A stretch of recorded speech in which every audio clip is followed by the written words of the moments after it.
I got detained on my way to work in scrubs with my hospital badge on my chest by a federal agent who decided I didn't look like I belonged there, and the wildest part is I hadn't even finished my coffee yet. That's how my Tuesday started, not with sirens or chaos or anything dramatic, just a quiet parking lot, a paper cup still too hot to hold, and a man with a badge telling me to turn off my engine like I was some kind of threat. Yeah, that happened. And if you've ever had a moment where you realize someone already judged you before you even spoke, then you know the exact feeling that crawled up my spine right then. I'm an ICU nurse. 10 years in the kind of job where you learn to stay calm even when alarms are screaming and families are crying. So when he tapped on my window and said identification, I didn't panic. I just blinked and said I'm heading to work. What's this about? And he flashed his badge again. Like that answered everything. Said he needed to verify my status, and I remember thinking my status is what awake before sunrise, because that was the only unusual thing about me that morning. I was parked outside a gas station off Jefferson Sky, still gray commuters coming and going, and I had my Navy scrubs on hospital ID clipped where anyone with eyesight could read it. My name, my photo, RN in bold letters, but he looked right past it like it didn't count, like I didn't count, and he said, "Step out of the vehicle," voice, flat. Rehearsed the kind of tone people use when they expect obedience, and I said calm as I could, "Do you have a warrant?" Because that's the thing about working in healthcare.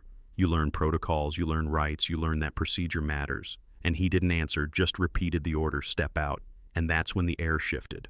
You know what I mean? Like when a room suddenly feels smaller even though nothing moved. I kept my hands on the wheel, visible steady, and told him I was a U.S. citizen born in Ohio, late for a shift where actual lives depended on me showing up, and he said he needed to verify that, which didn't make sense, because verify what my existence, my license plate, my badge, all of that was right there, but logic wasn't steering that conversation. Assumption was, and assumption can be louder than facts when someone thinks they already know who you are. I asked again if he had legal cause. He didn't answer. His hand just hovered near his belt, not touching anything. Just close enough to send a message. And if you've never had someone do that to you, maybe it sounds small, but trust me, it isn't. It's the quiet kind of intimidation that says, I don't have to explain myself to you. And I felt the pressure, but I also felt something else, stubbornness maybe, or dignity, whatever you call the thing that keeps you from shrinking when someone expects you to. So I reached for my phone, told him I was calling my supervisor because I'd be late, and he snapped, "Put that down," and I said, "I'm calling work," and he said I'd be charged with obstruction, and I actually let out a short laugh because the absurdity hit me all at once. Obstruction of what, sitting in my own car drinking gas station coffee, but he didn't laugh, not even close. He grabbed my door handle, found it locked, knocked harder, and that's when a clerk from inside stepped out, filming, asking what was going on, and the agent spun around and told him to back away. Federal business, and the kid said, "She's in scrubs, man," which honestly was the first moment I felt less alone, because suddenly someone else saw what I saw, that this whole thing didn't add up. People started gathering the way they always do when tension leaks into public space, phones out, curiosity buzzing, and I called my supervisor, told her where I was, told her I might not make it, told her to call float pool because my patients couldn't just wait while I argued constitutional law in a parking lot.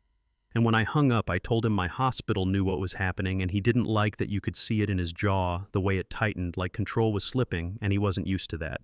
He radioed for backup, which almost made me smile, because imagine needing backup for a nurse with a travel mug. But 2 more SUVs showed up.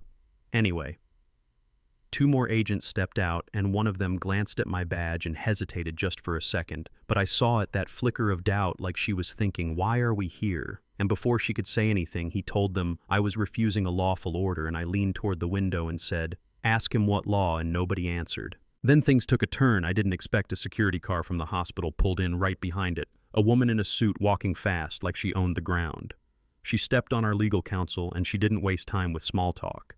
She walked straight up and said, "Which one of you is in charge?" And when he said he was, she handed him a card and said she had the U.S. Attorney's Office on the phone listening, and you want to talk about a shift in energy, that was it. You could practically hear the confidence drain out of him. He took the phone, listened, said a few tight sentences, handed it back, and one of the other agents murmured that they should release me because they had nothing. And after almost half an hour of this circus, he finally looked at me and said, I was free to go, just like that. Like those 30 minutes hadn't existed. Like the fact I was late to a critical care unit didn't matter.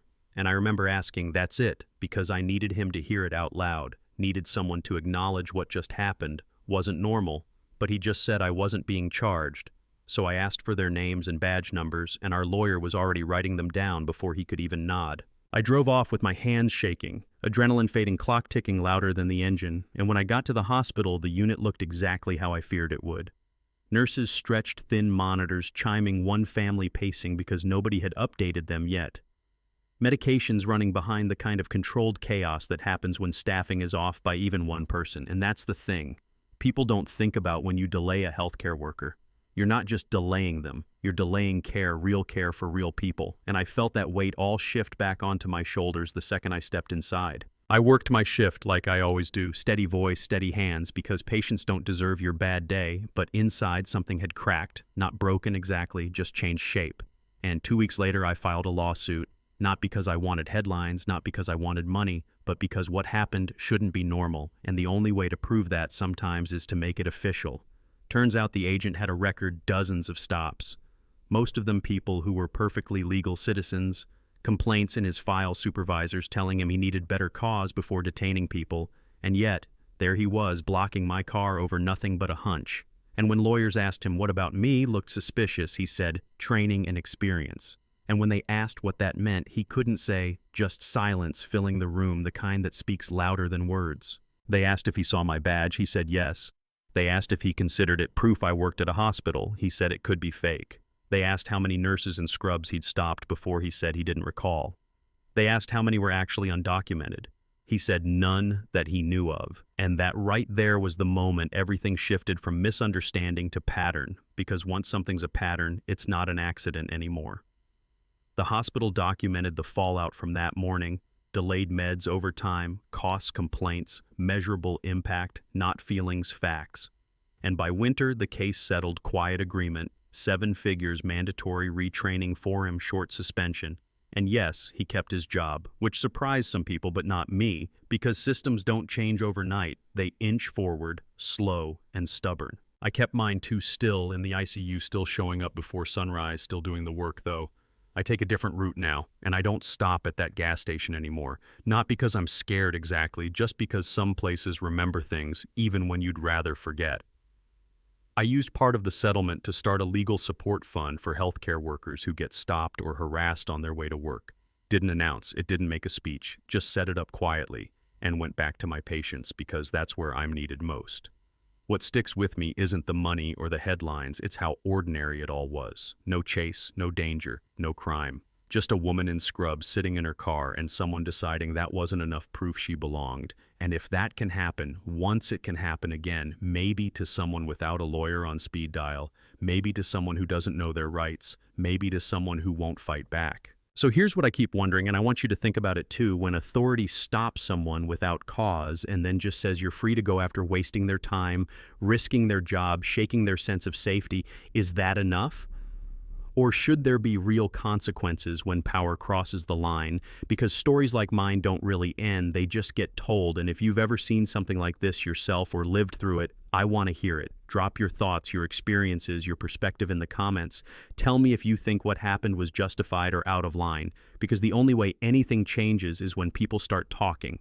And trust me, somebody out there needs to know they weren't the only one.